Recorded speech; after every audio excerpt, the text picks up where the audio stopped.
Црвенковска и Дамева, значи нафрлија нешто пред медиумите и сега затворени како кутија. Треба да се каже тоа, да се каже што е проблемот. Господин Георгиев, дали подпредседателот ја активираше најавената оставка или само ја оствари дадената задача? Оставката е депонирана. Се обидувате да ја релативизирате оценката на американската амбасадорка Агелев. Како не бараме одговорност? Како не бараме одговорност? Зошто не ги разрешите? Сега како да кажеме да ги разрешиме, затоа реков дека имаме постапки, не смееше да се дозволи да се чека толку време. Дали сте на добар пат? Според она кое што јас го имам како перцепција од средбите со граѓаните, секако дека имаме и грешки. Но тоа не значи дека сме на лош пат. Ако некој размислувал и се води по она кое што го слушавме во бомбите, 5% за жутите, веројатно свежини се сеќавањата на сите, и веројатно и заради тоа, можеби, гледајќи што се случувало тогаш, дека можеби да има такво нешто и сега.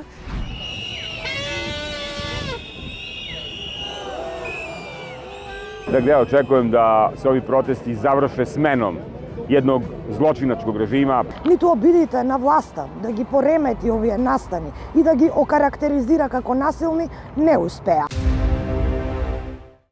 Гледате Трилинг, за речиси неполна година, трета смена во Републичкиот судски совет. Црвенковска си поднесе оставка, Весна Дамева почистички беше разрешена. И од неодамна председател на Републичкиот судски совет е Сашко Ѓорѓиев. Судија, кривичар од Штип. Околу најновите случувања во судскиот совет, кои на некој начин создадоа хаос, а и помалку фрлија дамка врз работата на целокупниот правосуден систем.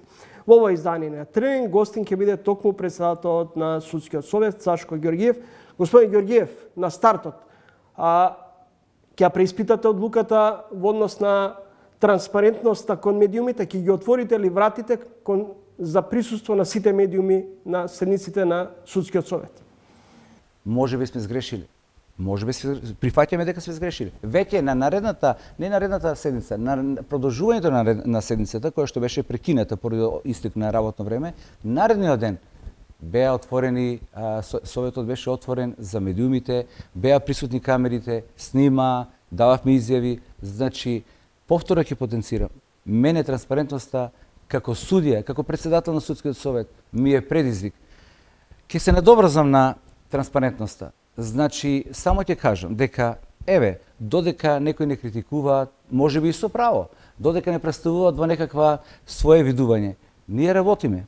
Јас само ќе потенцирам дека веќе е објавено на сајтот за понеделник, тоа е 22 мај, веќе ни е закажана нова седница на советот. Дали на новата седница ќе дозволите присуство на сите медиуми? Апсолутно. Нема никаков проблем.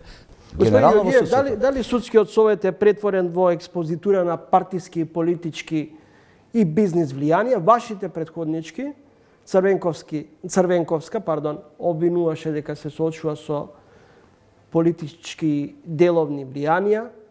Вашата претходничка Весна Дамева се повлече на излезот од салата, рече дека допрва ќе види јавноста со какви проблеми и притисоци се соочувало ова судско тело. Јас сум судија. Оваа позиција и моето членство во судскиот совет како судија, јас тоа така го сваќам, е голема одговорноста. Како судија и настапувам како судија, мора да ви кажам дека за мене лично, како Сашко Ѓорѓиев, како председател, како судија, ниту сум имал влијание, ниту сум дозволил да имам влијание, ама да кажем уште една работа. Ниту имам понуда за влијание. Тоа мора да ме разбере јавноста. Јас немам понуда за влијание за да прифатам влијание. И мора да го кажам и тоа, за јавноста и за моите колеги. Доколку некој, колега судија или колега од моите редови од судскиот совет, има такви влијание, јавно го повикувам, да ми го пријави тоа. Јас веднаш ќе преземам веднаш мерки да го решам како проблем, ќе го пријавам пред надлежни институции, а и еве искрено ви кажувам, пред новинарите ќе го објавам тоа. Тоа го чувствувам како јавност, како транспарентност за да барам поддршка да се заштитиме од такви влијанија. Господин Георгиев, тврдењата на Црвенковска и на Дамева за политички бизнис влијанија остануваат да лепдат во судскиот совет. Не барате одговорност нивна, не барате нивно разрешување, остануваат да бидат дел од судскиот совет, да примаат помеѓу 1500, по моите информации, помеѓу 1500 и 2500 евра плата и никому ништо. Дали работата всушност на судскиот совет го на некој начин фрла и целост дамка и врз целокупниот правосуден систем? Повторно ќе потенцирам. Значи, можеби виси тоа прашање. Како за јавноста, за новинарите, за граѓаните и за мене. Еве ќе ви кажам и за мене, многу искрено. Тоа се мои колеги кои што ние заедно работиме таму. Но има една работа. Морате лично да ги прашате за овие прашања. Тие се функционери, како што сум јас во таа форма на судскиот совет, како јас. Кај ме повикавте, дојдов, давам изјава. Господин Георгиев, зошто како претседател на судскиот совет не ги повикате на состанок вашите претходнички и не ги прашате лично и да побарате од нив да се произнесат на затворена седница, нека биде, кој се тоа влијае врз работата на судскиот совет? Еве, во најскоро време тоа е предизвик за мене. Ќе разговарам со колешките. Нема проблем да ако имаат храброст да си го кажат тоа. Морам да кажам уште една работа во овој дел. Повторно ќе тргнам од тоа. Јас сум судија и како одговорност е мојата судиска одговорност. Колешките што ги исполнуваме се истакнати правници од избраниот редот на собрание. И тука тие лично треба да си го кажат својот проблем, а од друга страна јас како судија и како председател ќе најдам начин да ги заштитам доколку има такви влијанија, но треба да соработуваат, треба да си го кажат тоа што го мислат. Вака испадна дека и едната, односно и Црвенковска и Дамева, значи нафрлија нешто пред медиумите и сега затворени како кутија. Треба да се каже тоа, да се каже што е проблемот. Господин Георгиев, дали подпредседателот ја активираше најавената оставка или само ја оствари дадената задача да создаде помалку хаос во судскиот систем, да биде разрешена Весна Дамева, а во позадина да биде заштитен судијата Беџети, кој долго време го држеше во фиока предметот против Сашо Мијалков со цел Таргет тврдина да застари? Значи вака, подносно ова прашање само ќе истакнам дека јас сум избран на 4 мај за председател на судскиот совет. Од тогаш наваму јас ја преземам одговорноста за законитоста на работењето во судскиот совет. Прв меѓу еднаквите, но јас работам со седниците, покрај тоа што го представувам советот, нели ги ставам точките на дневен ред кои што поминуваат на седница на совет и сите останати работи кои што јас ги представувам, јас ги раководам. Прв меѓу еднаквите, момент само, ќе го појаснам тоа. Значи, за претходно, како ме прашавте за заменикот и за председателката претходно за сите овие настани, јас како член на судски совет сум дел од тоа тело, но не сум бил нити заменик, нити председател. По однос на прашањето што ме прашавте, дека дали оставката е депонирана, тоа е факт, тоа е познато, може да го проверите. Депонирана на заменикот председател? Да, во советот е оставката, со одложена примена на оставката, констатација од причина што треба во отсуство кога е разрешен председателот, заменикот согласно законот за судски совет, сите овие мои назначувања како нов председател, значи ќе ви кажам, јас се уште не сум депонирал подпис заради административни работи со токинг, со сето тоа во службите и во процедура е, дававме изјава кај нотар, значи целата таа процедура се работи на тоа и јас очекувам дека нешто ми невува дека 9 за ден, 2, 3, значи тоа не е спорно тоа е факт, тоа е аргумент, тоа е хартија која што е приложена во совет, да не се сомневаме во тоа. Тоа не е спорно прашање и дека очекувам најверојатно наредна недела ќе имаме ние седница за избор на заменик председател согласно законот за судски совет. Господин Георгиев, кога ќе ги разрешите судиите кои ги кријат во фиока предметите случаите кои свесно застаруваат, предмети кои се враќаат одново на преиспитување. Одговорност, поставка за одговорност на судија или председател на суд. Ево одговорноста по однос на некои судии кои што вие ги спомнувате. Морам да кажам дека тоа доверлив карактер согласно законот, но јас ти речам само дека на првата седница, која што јас располагав со неа, јас раководев со оваа седница. Тоа беше, значи, на 9, така мислам дека беше терминот, мај, која што јас ја продолжив оваа седница. Формирани се комисиите. Не кажувам имиња, не смеам да ги кажам имињата согласно тоа дека е во законот ограничено. Но ја повикувам јавноста да верува на сето, неодговорно го тврдам ова. Значи, како судија ова го кажувам. И како председател на судот, на советот, но и како судија го кажувам ова. Тежината и одговорноста, земете ме на одговорност ако не ја зборувам вистината. Може би ќе треба, пошто толку е тоа сензитивно прашање, како причина за настаните во судскиот совет. Јас ставам, верувате, голем прашалник. Ние знаеме што е проблемот. Дали тоа така се наметна од новинари, дали од некои извори, ја не можам да кажам. Но, тоа е моје мнение. Само ќе потенцирам дека во целата ситуација. Еве го повикувам, нека дојде, ако некој се сомнева во сето тоа работење, како се работело, што се работело, па имаме ние надлежни институции за таа работа. Имаме инспекцијски совет, комисии, како доаѓа тоа. Да видиме како е работено во судскиот совет, дали е законито работено или не е работено законски. Во делот на процедурата, во делот на евидентирањето на сите тие такви сензитивни прашања и сензитивни постапки. Повелете. Господин Георгиев, правниците реагираат дека судскиот совет е единствена институција која не одговара никому. Дали е потребна измена на законодавството и промена на начинот на функционирање на судскиот совет? Велиме, никаде не одговараат, нема никаква одговорност. Повторно ќе речам, значи, и тоа го тврдам дека е така. Како судија одговарам. Јас одговарам како судија.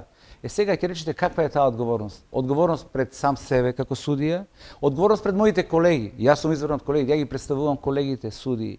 И нема неодговорност. Во законот постои пропишена можност од законот 2019 година дека може да има одговорност. Се прави во исклучиво меѓу членовите на судскиот совет. Помалку во јавноста превладува мислењето дека меѓу вас, натре во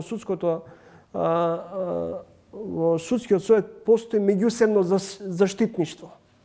Јас како судија сум бил и јас критичар на судскиот совет. Тоа го знаат моите колеги. Судиите го знаат тоа што мене ме познаваат лично. Само дозволете. Јас бев еден од најголемите критичари токму на вакви сензитивни прашања за судскиот совет, кога сум бил јас судија, односно за судскиот совет пред мене. Тоа го знае јавноста. Тие колеги што мене ме бираа, тоа многу добро го знаат дека јас сум ги критикувал за некои работи. Не престанав да ги критикувам, па јас сум само критичен за многу работи за нашата работа, се разбереме. Но има една работа. Дека во целата ситуација ние сме еден сложен систем на советот, каде што имаме мнозинство од редот на судиите, каде што имаме представници од редот на собрание, предложени од делот председателот на државата. Сето тоа, ќе речам дека е сложен систем, нема дилема. Но има една работа. Одговорноста на секој поединечно и колективно и поединечно е многу јасна. Ги знаат граѓаните. Колегите знаат Сашко, колегата или било кој друг колега, како одлучува, како постапувал. Од тука ја гледам одговорноста. Дали е формално пропишена одговорноста во закон и дали тоа стои законска, тоа е плюс одговорност, процедурална одговорност, но јас имам одговорност пред колегите кои што и уште една работа ќе кажа да го потенцирам и тоа сакам. Почитуван Чомовски. Јас сум судија кој што се тоа ќе заврши. Уште година и пол јас сум тука. Се враќам, јас ќе бидам судија. Се гледам таму кај што сум почнал. Пазете, тука е одговорноста пред моите колеги што утре треба да продолжам да работам. Имам уште 15 години до работен стаж. Тука е мојата одговорност. Одговорноста тука ја гледам. Кога јас ќе се вратам и кои резултати ги постигнеме, што постигнеме. Тука ќе се соочам со мојата одговорност. А затоа, тоа ми тежи повеќе некош и од било која друга одговорност. Господин Георгиев, сега го имате на увид и вие и сите членови на судскиот совет писмото од американската амбасадорка Агеле. Јасна ви е состојбата во правосудниот систем, најниска е довербата во кај делителите на правдата и кај севкупниот и во обвинителството и во судството. Која доведе ваквата лоша слика во македонскиот правосуден систем? Господин Чомовски, вака ќе кажам. Исто така, ова е моја анализа, верувам дека сум во право. Но не мора да значи. Сум работа, ви кажам, како адвокат, сум работа како судија, имам доволно искуство од правната работа во правосудството. И сега видите, се створи едно такво мнение. Веројатно, судството има свој придонес за таквото мнение. Со ниска доверба, со состојбе во судството и сето тоа. Јас вака само ќе кажам, дека најпрвин ќе се согласам дека не ни се добри работиве во делот на довербата и дека на тоа мораме да работиме. И тоа многу брзо и многу веднаш, не утре, веднаш. Тоа е една работа. Втора работа. Во делот на сите проблеми во системот, во општеството, неизбежно е дека тоа се одразува и во судството. Тоа неизбежно. Значи, јас само ќе кажам дека тоа што го спомнавте како допис, односно писмо кое што така во јавноста тоа се детектирани проблеми кои што сите ги знаеме од нашата фела. Тоа се проблеми кои што секојдневно соочуваме со таквите проблеми во работењето. Довербата. Ја враќаме, односно се изгубиле можеби со интегритетот, со работата, со резултатите. Сега се поставува прашање што ќе направиме, што ќе преземеме. Значи, тука е проблемот што Ве молам, господин Ѓорѓиев, се обидувате да ја релативизирате оценката на американската амбасадорка А. Гелер. Има директни критики на адреса на апелациониот суд, на работата.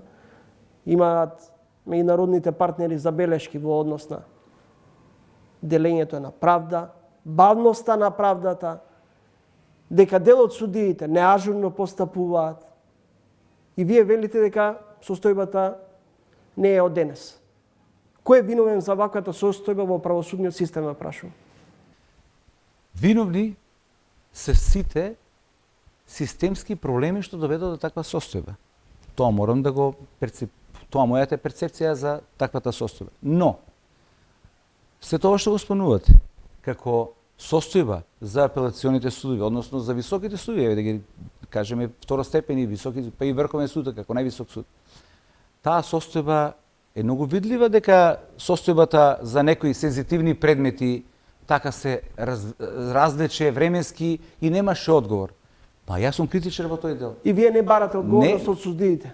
Како не бараме одговорност? Како не бараме одговорност? Зошто не ги разрешите? Сега како да кажеме да ги разрешиме, затоа реков дека имаме постапки кои што се работи. И да бидеме на чисто почитувани.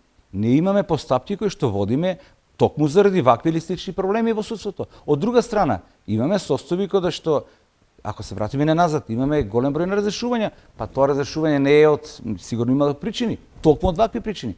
Мора да кажам уште една работа, многу битна. Имаме проблеми во бројот на сега одговорот на проблематиката која гледаме од една страна, не ги бранам. Тука за сензитивни предмети мора да имат приоритет, притворски предмети, апсолутно приоритет. Но состојбата во судството е и од друга страна дека со намален кадар.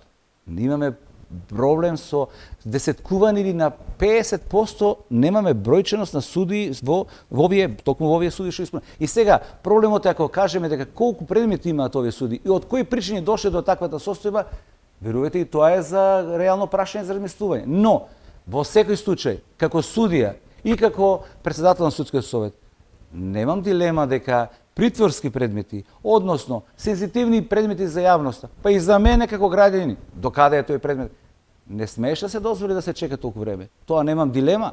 Господин Ѓорѓиев, на крајот кога го договаравме ова интервју ми рековте да ги охрабриме судиите дека не е се така црно. Сега ве прашувам по кој закон ја разрешивте вашата претходничка Весна Дамева, за која и вие лично гласавте за нејзина смена? Да, јас сум еден од тие колеги кои што на седница на совет прво се изгласа точка на дневен ред за разредување човечки односи во советот и од друга страна, да, точно после дискусијата од 2-3 часа колку имаш дискусија, каде што на очиглед на јавноста беше присутна јавноста, камерите и сето таа дискусија каде што се водеше најмногу меѓу заменикот на председателот на Советот и председателката директно. Јас бев еден од членовите кои што го следев тоа и дава своји дискусии, своји размислувања. Само ќе кажам, ќе истакнам дека во таквата состојба, јас ќе се вратам малку наназад, дека каде го гледам проблемот во целата оваа состојба, значи го гледам некогаш и во решението кое што еве Уставен суд го реши на некој начин со тоа што во месец март 23 година утврди дека е незаконито, неуставно, член 8 од Закон за судски совет, дека може заменик на председателот и заменикот на судски совет да бидат само до редот на собранието, избрани овие колеги од собранието. Беше дискриминаторски во однос на судиите. И сега замислете, ние имаме состојба каде што да, председателот е прв меѓу еднаквите, но го представува, ја креира динамиката на работата, плановите за работа, меѓучовечките односи и се друго. Прво одговорен е председателот. И сега замислете, ние бевме ограничени Значи, на дискусија за меѓучовечки... Пресудно беше за да биде разрешена господјата Весна Дамела нарушените меѓучовечки односи и нејзиното неискуство како судија. Јас вака ќе кажам, пресудно за мене пресудно тоа што го гледав таму, од тоа што работам секојдневно со тие колеги. Значи, верувајте дека да бидеш лидер, треба да дадеш многу од себе, посветеност, уедначеност, коректност према сите, не према одредена група, а према другите да бидеш маргинизиран. Значи, многу сме сложени. Имаме тука национални прашања, каде што имаме, нели, од колеги кои што се од албанска националност, јас сум влав по националност, треба и за мене внимание во тој дел кој гледаме, значи работиве генерално од секој многу сензитивна средина. И сега пазите, ако јас сум сега, и сега замислете, ако јас настапувам со некакви блокови, со некакви групирања, па пазите, како тоа можеш да функционираш, какви резултати ќе имаш. Господине Георгиев, ви благодарам за издвоеното време и за првото гостување во ТВ магазинот Трининг. Ова е ваш прво интервју за Трининга и севкупно. Господин Чаунски, јас само ќе кажам уште една работа. Влегов, се нафатив да ја преземам одговорност во еден многу сензитивен период, во еден многу чувствителен период, како во состојбата во Советот, каде што не е предизвик, тука е храброст. Ова јас го чувствувам како храброст. Ви благодарам за гостувањето во емисијата. Благодарам на довербата и благодарам на можноста да се искажеме. Поштовани гледачи, тоа беше Сашко Георгиев, председател на Судскиот совет, а по кратката пауза во емисијата гостин ќе биде директорката на Управата за јавни приходи и заменик председателка на СДСМ Сања Лукаровска. Следете на. Банките се со висока профитабилност во првото тромесечје од годинава. Првите 20 компании од берзанската котација имаат висока профитабилност.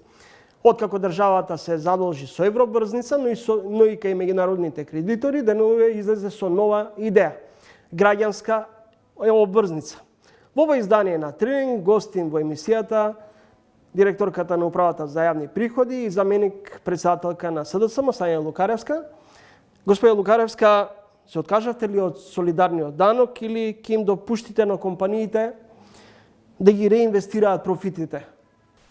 Не сме откажани од данокот на солидарност. Тоа е сега во собраниска процедура, бидејќи некаде околу февруари месец помина на седница на влада, така да законското решение сега треба да го помине оној цел филтер во собранието и потоа веќе да имаме соодветна имплементација. Иако некаде до крајот на мај треба да имаме соодветни, ако може така да кажам, предвидувања за овој данок на солидарност, сепак ќе се поднесе соодветен амандман, доколку не се задржи овој рок, за да може да се пролонгира данокот на солидарност. Иако станува збор за една еднострана, привремена, вонредна јавна давачка. Какви се финансиските резултати од завршната сметка во однос на наплатата на даноци? Кои се најголемите должници? Имате ли увид? Податоците кои што ги имаме ние, со кои што располагаме за финансиските резултати, искажани во поднесените даночни биланси за 2022 година, кај 17.876 даночни обврзници е искажана добивка со износ од 142,7 милиарди денари. 3081 даночен обврзник во поднесените даночни биланси за минатата година имаат искажано загуба во износ од 21,2 милиарди денари.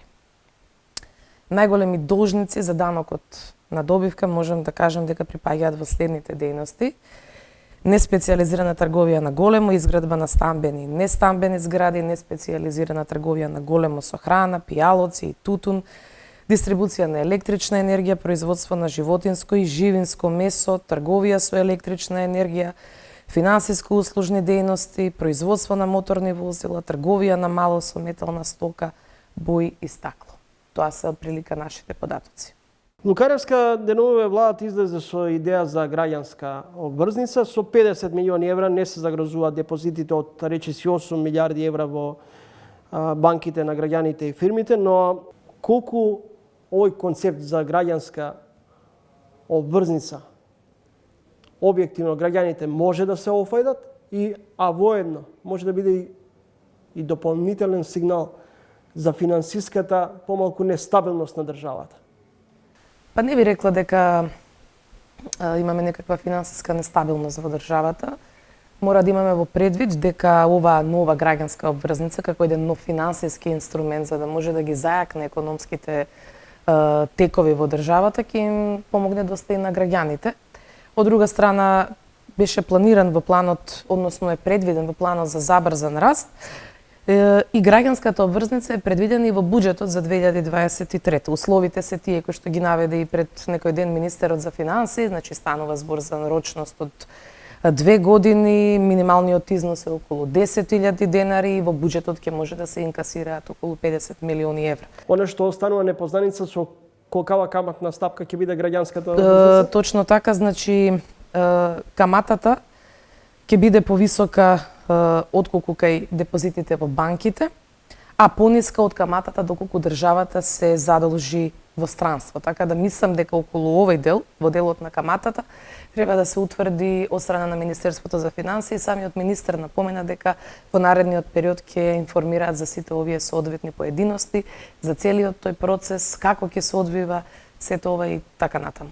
Колку реално граѓаните може да се офајдат од оваа граѓанска обврзница и што добива државата? Државата добива секако слевање на приходи во рамки на буџетот, што не значи тоа дека ние имаме слаба наплата или билдаме одредени други празни гапови во наредниот период. Можем да кажем ова е една олеснителна околност, а секако ќе видиме по нејзиното прво испорачување како ќе бидат и ефектите. Сега не би сакала да коментирам.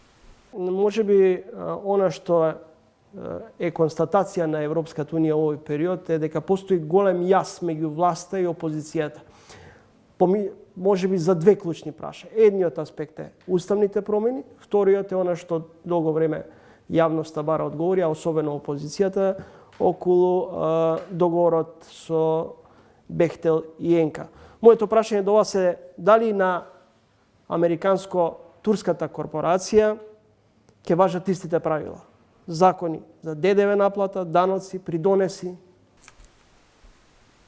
Во делот за инфраструктурниот проект Бехтел и Енка, секако дека јавноста е будна и целиот тој проект е под лупа на јавноста. За новите законски решенија гледаме дека се во рамки сега на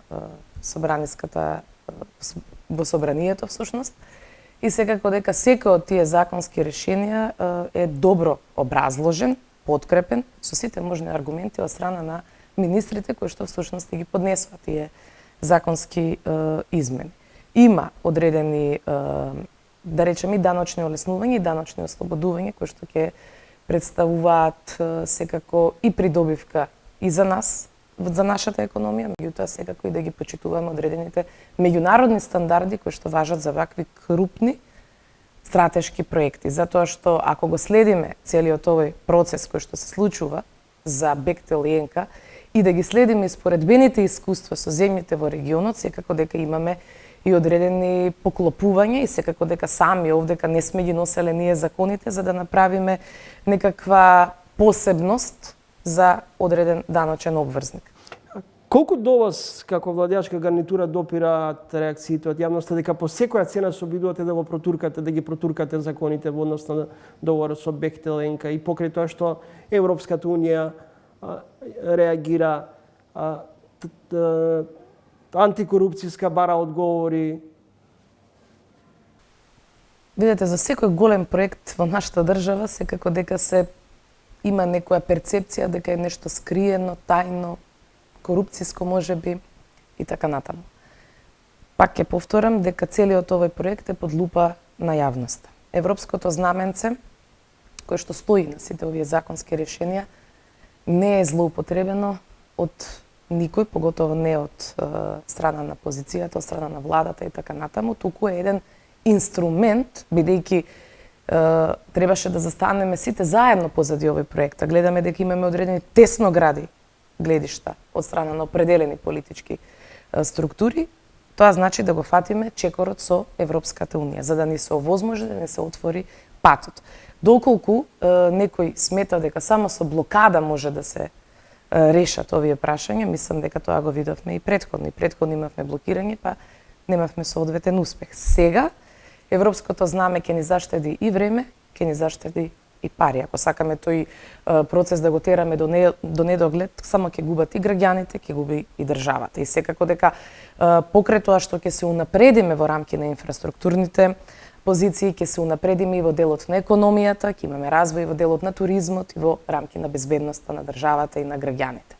И мислам дека ако некој размислувал и се води по она кое што го слушавме во бомбите, 5% за жутите, веројатно свежени се сеќавањата на сите, и веројатно и заради тоа, можеби, гледајќи што се случувало тогаш, дека можеби да има такво нешто и сега, граѓаните го знаат точниот износ на целиот овој проект, знаат и други поединости, секако заради доверливост одредени работи, не само кај нас, па ќе повторам и во другите земји каде што имало ваков проект, не биле отворени сите вакви прашања.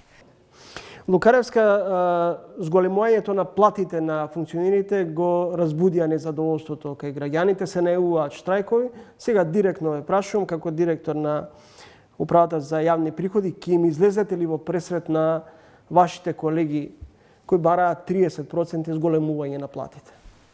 Апсолутно да, јас доаѓам од таа куќа и кога бев и обичен вработен, вработените ја имале, ја имаат и ќе ја имаат мојата поддршка во делот на тоа што значи зголемување на плати, затоа што за последен пат во Управата за јавни приходи зголемувањето било во 2009 година, да не заборавиме дека навистина вршиме една многу сензитивна улога во државата, бидејќи го полниме буџетот и овозможуваме општествените текови да се одвиваат како што се одвиваат до сега. Јас можам да кажам дека во мои раце се аргументите, во мои раце е желбата, во мои раце се што можеше се направи, сите можни дописи, барања ги доставивме заедно со репрезентативниот синдикат, заедно со вработените до Министерството за финансии.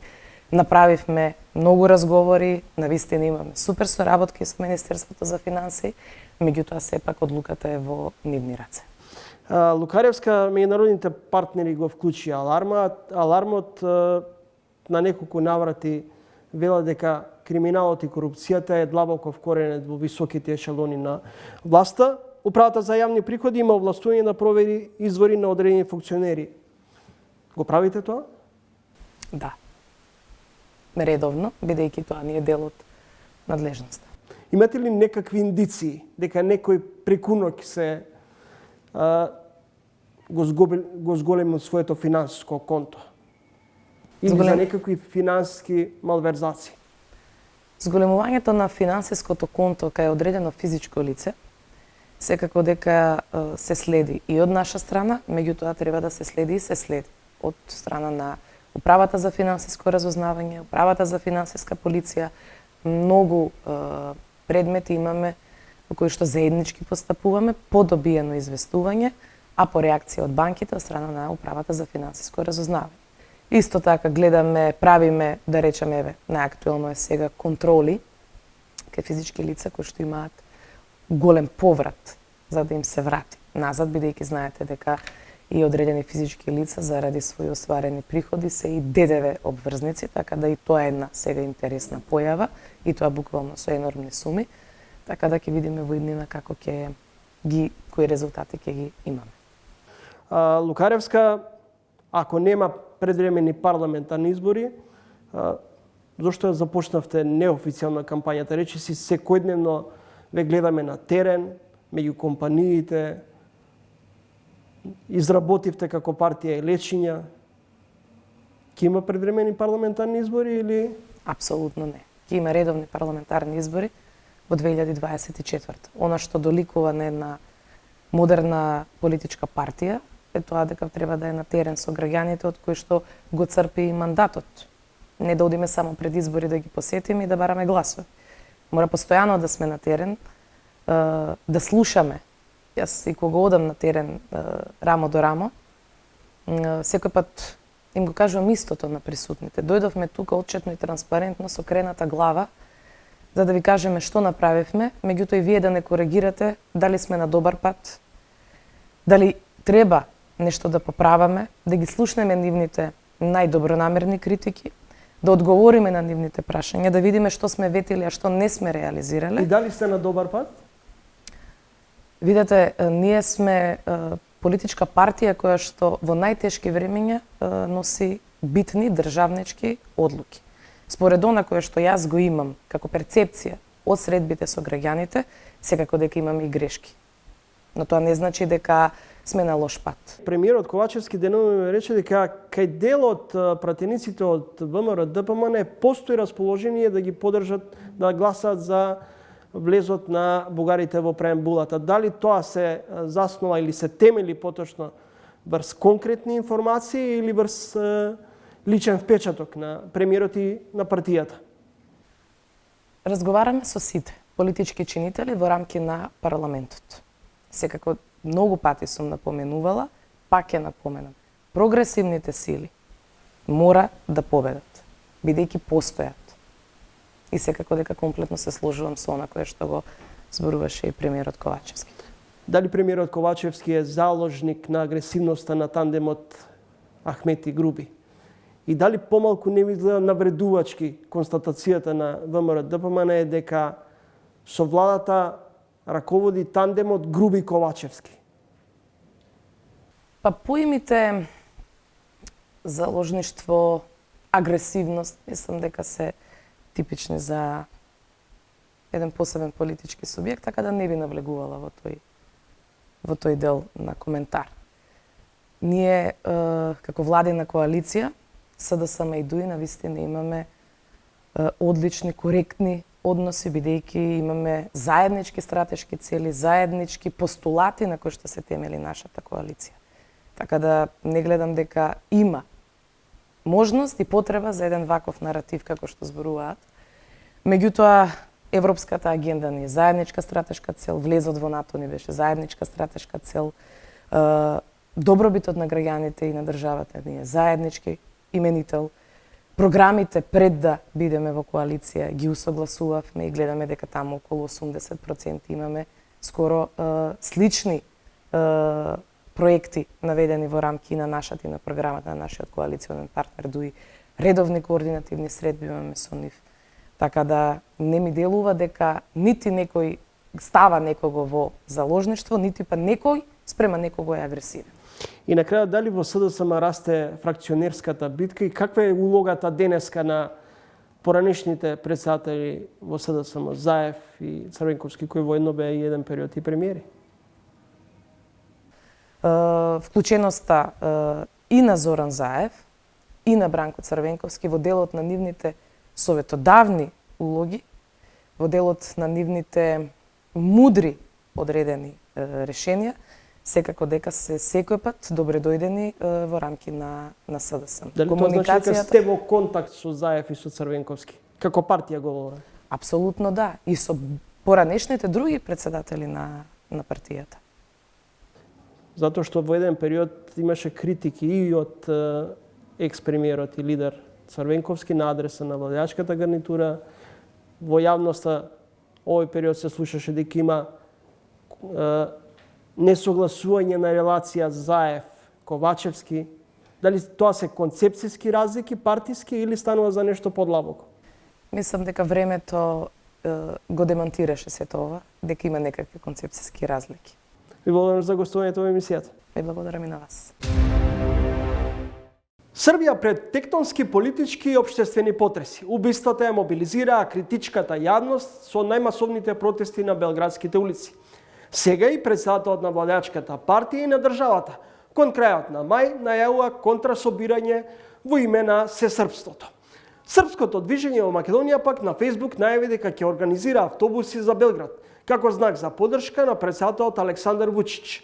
Тоа најде на жестоки критики во белградските кругови и на социјалните мрежи во Македонија. Политичката панорама од Белград ни ја пренесува Кристина Атовска. Predugo smo čekali, predugo smo ćutali. Nasilju i zlu moramo da stanemo na put. Da bismo u tome uspeli, mi moramo da se promenimo. Naše društvo mora da se promeni. To nije lako, ali u ponedeljak smo pokazali da mi to možemo i da nemamo više vremena za čekanje.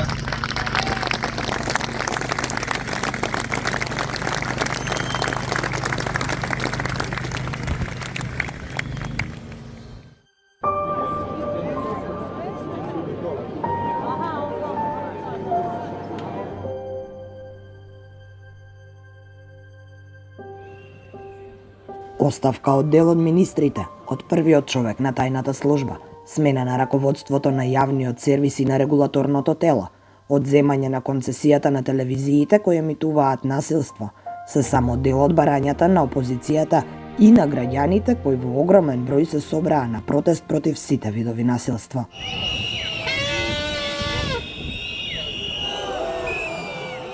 Dakle, ja očekujem da se ovi protesti završe smenom jednog zločinačkog režima, pre svega Aleksandra Vučića, i mislim da je to trenutak da građani Srbije kažu da je svemu dosta, da ovo ishodište zla Sandićevog venca, da ona fabrika mržnje Pink boje u Šimanovcima, da ona produkcija mržnje na Dedinju zvana Pink konačno prestanu da emituju zlo na nacionalnim frekvencijama. Očekujem da građani Srbije istraju u svojim opravdanim zahtevima i da zajedno sa nama konačno povedemo Srbiju ka jednom normalnom, uređenom, civilizovanom društvu. Nezakonito je biti predsednik stranke i predsednik države. Nezakonito je biti predsednik najveće političke stranke i ne osjećati odgovornost sprem ove dece i dečijih grobova. Nezakonito je imati nacionalni stadion koji košta 500 miliona evra, koji planira da se gradi, a nemati novac za oporavak ove dece. Nezakonito je da se iz Kolubare ukrade, iz EPS-a ukrade 1,5 milijardu evra godišnje, a da Srbija ima listu čekanja za operaciju kukova, za operaciju srca. To je nezakonito. A zakonito i ustavno je pobuniti se u ostvarenju svojih prava. Дел од граѓаните вработени во јавната администрација се плашеа да говорат пред камерите, но тоа не е случај со наставниците. Uplašeni su i roditelji i mi nastavnici pokušavamo da im nekako prenesemo, eto, da ne širimo paniku, pošto nismo direktno u toj školi bili, ali osjeća se.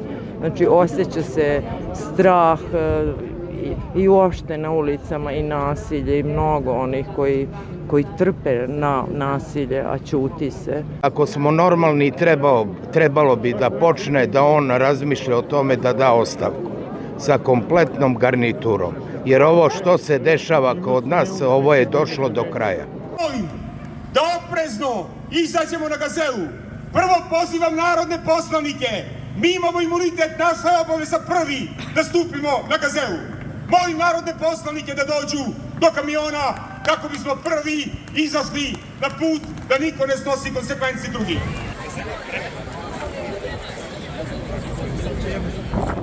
огромен број граѓани дошета до газела, до автопатот, каде во моментов блокираат, има по некој нервозен возач кој се нашол овде, иако беше протестот на големо најавен неколку денови однапред, но сепак може да се забележат и оние кои имаат намера да протестираат, но тоа не ја спречи оваа огромна маса луѓе зад мене да дошета овде до автопатот. Odlazi, Vučiću, odlazi, Vučiću, odlazi, Vučiću, odlazi, Vučiću, odlazi, Vučiću.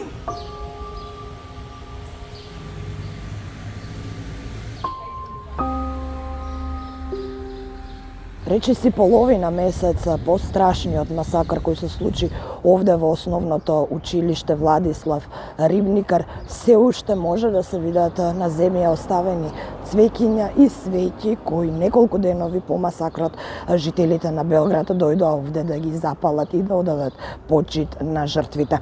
По тој страшен масакар се случија уште неколку немили настани или така наречените копикет настани, односно убиства, што се однесува до училиштето. Зад мене наставата веќе е почната, учениците се вратени на настава, единствено што оние две училници каде што е пукано се затворени и запечатени со полициска лента и тоа се единствените две празни училници во школото зад мене. Родителите кои овде ги видов, кои ги оставија своите деца, беа премногу потресени и не сакаа да зборуваат пред камера, но неофицијално велат, зад камерите велат дека навистина ќе им биде тешко на нивните деца да се справат со повторното доаѓање во исто ова училиште од каде што имаат навистина страшни трауми по сето она кое што се случи. Директорката на училиштето и понатаму е недостапна за медиумите, а училиштето е под полициско обезбедување и никој надвор од вработените или родителите не може да влезе внатре во училиштето.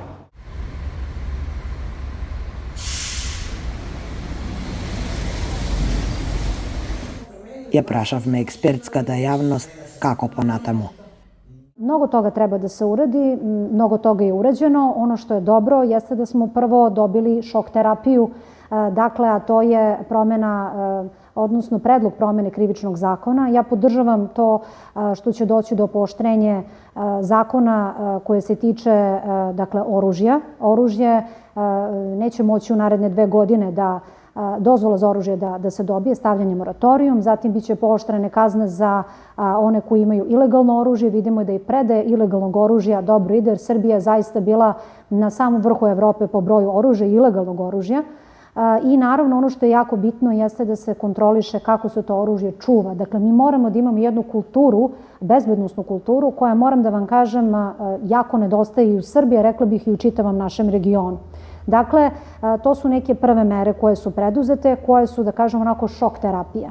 Ali ono što mora da se radi i što mora da bude dugoročno, mora da bude prevencija. Ja kao profesor, znate, uvek mnogo više polažem u prevenciju nego u sankciju, jer prevencija je dugoročnija i daje mnogo bolje rezultate. Prvo, mi moramo da se pobrinemo o mentalnom zdravlju naše nacije koje je u vrlo lošem stanju. O tome nam govori i stanje naše dece i mladih, jer su upravo počinioci ovih brutalnih zločina bili jedan mladić i jedno dete. Zato moramo da mnogo radimo na suzbijanju nasilja u školama. Moramo da tražimo i pomoć nekih zemalja koje su se srele sa tim, a koje su imale uspeha. Naprimjer, skandinavske zemlje su dosta uspešne u tome. Norveška ima program koji je napravio Dan Olweus, kada je reč o prevenciji vršnjačkog nasilja još od 90. godina. Dakle, Dan Olweus je napravio jedan izuzetan program, pa i to bi mogli da iskoristimo. Zatim treba neke stvari koje su bile formalne sprovesti u praksu, a to je da suzbijemo nasilje, međuvršnjačko nasilje u školama, koje je zaista veliko. Ja ću vam reći podatke koje imamo prema poslednjim istraživanjima iz srednjih škola iz Srbije. 30% dece trpi neku vrstu nasilja, dakle oni su žrtve, a siledžije su 12%. Dakle, jedan siledžija zlostavlja nekoliko dece u isto vreme. I tu moramo da radimo i jako je bitno da edukujemo u školama sve ljude, da znaju šta je nasilje, da prijave nasilje i da damo podršku žrtvama, što nije bilo do sada, to moram da kažem pravilo. I naravno, iznad svega, znate, mi moramo da menjamo naš moralno-vrednostni sistem koji je posrnuo od 90. godina 20. veka gde je nasilje postala normalizacija. A naravno, ja sam neko ko se zalaže za ukidanje neadekvatnog, kontaminirajućeg nasilnog sadržaja na televiziji, pogotovo na nacionalnim frekvencijama, dakle eliminacija reality show programa, jer ih smatram jako toksičnim po mentalno zdravlje naše nacije i naše dece. Ali vidimo da ima copycat slučaje kad ljudi nemaju, kad deca ili mladih nemaju oružje, onda nemaju vatreno oružje, onda posuđu po nečemu drugu, kao sekira, nož. Kako da to spreči? Dobro ste primetili, ako zabranimo oružje, onaj koji je rešen da učini neko krivično delo i ako je nošen mržnjom, on će naći i načina. Daću primer sa teroristima koji kada nisu mogli da dođu recimo do oružja, koristili su hladno oružje, odnosno sekire, a vremenom, setite se, počeli su da koriste kao sredstvo izvršenja krivičnih dela kamione i automobile. Dakle, to je vrh ledenog brega. Ne treba samo zabraniti oružje ili ga ograničiti, već moramo da eliminišemo loš sistem vrednosti i da što više moguće eliminišemo nasilje iz medijskog sadržaja, svakodnevnog života, iz političkog narativa takođe. Najbolje da osluškujemo decu i ja ću sada citirati ono što su rekli učenici Beogradske gimnazije koji su, verovatno ste u toku, napravili plan i predlog mera koje oni kao đaci predlažu da se vrate u društvo, jer nama je potrebna neka promena. Potrebno nam je ono dugme za reset, što kažem, jer očigledno neke stvari moraju da se promene. Jedna od mera koje su ti đaci, pametni naši đaci i deca rekli, jeste da se vrate određena ovlašćenja i autoritet i ugled profesorima. A vi ne možete da očekujete autoritet od profesora ako deca imaju sva prava, i ja se uvek zalažem za dečija prava, ali znate, deca moraju da imaju neku granicu. Deca moraju da imaju određenu odgovornost i određene obaveze, da znaju da postoji i ponašanje koje nije dozvoljeno, a ne da deca rade šta god žele, pogotovo ona deca, znate, koje su problematične, jer u školi imate tu nasilnu decu i sad imate jedan paradoks, da nasilno dete ostaje u školi, teroriše drugu decu, jer mu sistem ne može ništa, a da dobro dete koje je zlostavljeno mora da ide u drugu školu ili u drugu učionicu, odnosno odeljenje. To nije dobro. Dakle, mi moramo da vratimo ugled profesorima. Profesor mora da ima određena prava. Naravno, tu je potrebna podrška roditelja. I samim tim, dakle, jedna reforma u tom, da kažemo, i obrazovnom sistemu. Dakle, svi moramo da vidimo gde smo pogrešili. To bi bilo najpoštenije prema našoj deci. Kako da sprečimo taj copycat efekat koji se dešava jako brzo nakon prvima, sad ako mogu tako da kažem? To vam je odlično pitanje. Nisam sigurna da postoji apsolutna zaštita i apsolutna bezbednost, zato što tako velike tragedije ne mogu da prođu neopažene. Najbolje bi bilo kada se one ne bi eksponirale toliko medijski, ili kažem upravo zbog strahote koja se desila, mediji to prate. Sad ja tu zaista vidim veliku ulogu medija kada je reč o prevenciji, a i širenju tog problema. Jer znate, postoji nešto što se zove Wertherov efekat. Ako mediji na jedan loš način senzacionalistički izveštavaju o tome, oni mogu doprineti širenju panike i stvoriti antiheroja od ovih ubica. Međutim, postoji jedan pozitivan, da ne bude sve ono da kritikujemo medije, postoji jedan pozitivan uticaj medija, a to se zove Papagenov efekat. A to je da se više fokusiramo, kao što vi mene pitate, kako da rešimo problem, kako da pomognemo, da damo podršku, da se neki pametni ljudi pojave u javnosti, da kažu jeste, ovo je tragedija, ali idemo dalje, uradit ćemo to i to. Dakle, da gledamo na jedan pozitivni način i tu može biti jedna vrlo pozitivna uloga medija. A sa druge strane, da se to ne bi ponavljalo, naravno, podrazumeva zaista jedan snažan rad bezbednosno-obaveštenog sektora koji mora da prati sve, i u Srbiji zaista vidim da su bili angažovani 1000% kako bi sprečili eventualno nove napade. Пострашниот масакар кој се случи во основното училиште Владислав Рибникар, копикет или имитаторството на голема врата е влезено во Србија. Граѓаните заедно со опозицијата петочки, секој петок одат на мирни маршеви, како што најавија. Ниту обидите на власта да ги поремети овие настани и да ги окарактеризира како насилни, не успеа. Испратија неколку возила на брза помош, но со насобраните граѓани, кои ги имаше во огромен број, многу чесно и мирно ги пропуштија амбулантните возила.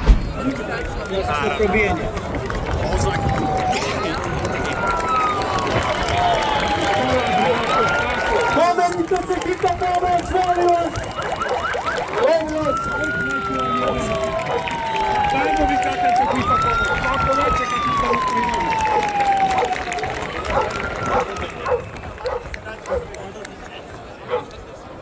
Во меѓувреме, премиерката Ана Брнабиќ ги исмева овие граѓани, објавувајќи монтажи, фотографии од монтажи на своите социјални мрежи.